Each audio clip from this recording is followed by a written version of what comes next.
السلام علیکم، کیسے ہیں آپ؟ امید کرتا ہوں کہ آپ ٹھیک ہوں گے۔ میں ہوں نعمان قدیر اور آپ دیکھ رہے ہیں میرا یوٹیوب اور فیس بک پیج۔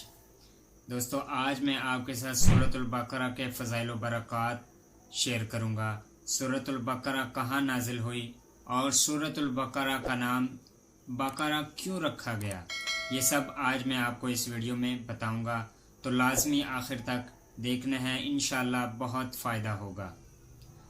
سب سے پہلے کہ سورۃ البقرہ کہاں نازل ہوئی۔ حضرت عبداللہ بن عباس رضی اللہ تعالی عنہ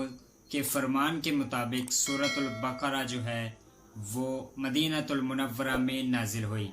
سورۃ البقرہ 40 رکوع اور 286 آیات پر مشتمل ہے۔ سورۃ البقرہ کا نام سورۃ البقرہ اس لیے رکھا گیا ہے کہ اس سورت کے 7ویں اور 8ویں رکوع میں بنی اسرائیل کی گائے کا واقعہ موجود ہے، اور عربی زبان میں بقرہ کا مطلب گائے ہے۔ بقرہ کو عربی زبان میں گائے کو بقرہ کہا جاتا ہے، اس لیے اس سورت کا نام اسی مناسبت سے بقرہ رکھا گیا ہے۔ اس کے بعد اگر ہم اس سورت کے فضائل و برکات کے بارے میں بات کریں تو حضرت ابو امامہ بہلی رضی اللہ تعالی عنہ فرماتے ہیں کہ حضور نبی کریم صلی اللہ تعالی علیہ وآلہ وسلم نے فرمایا کہ اپنے گھروں میں قرآن پاک کی تلاوت کیا کرو،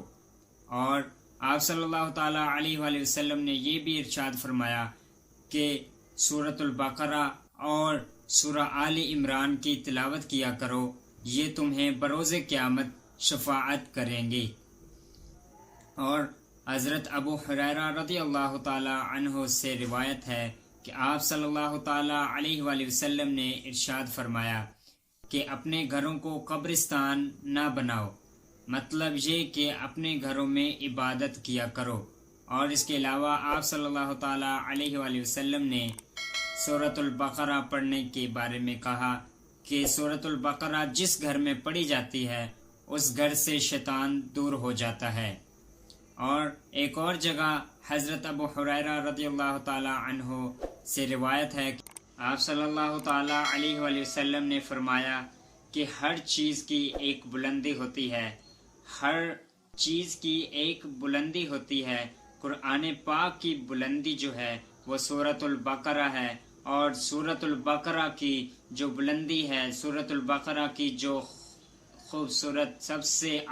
سب آیتوں کی جو سردار ہے وہ آیت اس سورت میں موجود ہے، اور وہ آیت جو ہے وہ آیت الکرسی ہے۔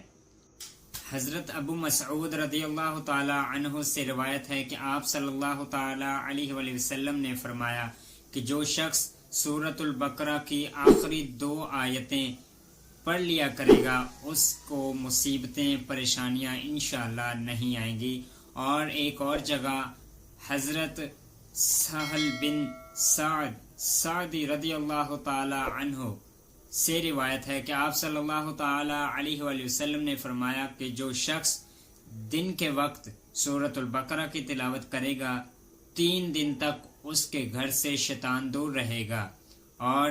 جو شخص رات کے وقت سورۃ البقرہ کی تلاوت کرے گا 3 راتیں اس شخص سے شیطان اس گھر کے افراد سے اور اس گھر سے اس تمام اہل خانہ سے شیطان دور رہے گا 3 راتوں تک۔ ماشاءاللہ سبحان اللہ، سورۃ البقرہ کے بہت ہی فضائل و برکات ہیں، لیکن چند میں نے آپ کو بتا دیے ہیں، ان پر لازمی عمل کریں، اپنے دوستوں عزیزوں کو بھی بتائیں تاکہ آپ کے ایک میسج کی وجہ سے ان کو بھی جو پریشانیاں ہیں وہ دور ہو جائیں اور ثواب جاریہ کا حصہ بنیں۔ ملتا ہوں نیکسٹ ویڈیو میں ایک نئے ٹاپک کے ساتھ، تب تک کے لیے اللہ حافظ، جزاک اللہ خیرہ۔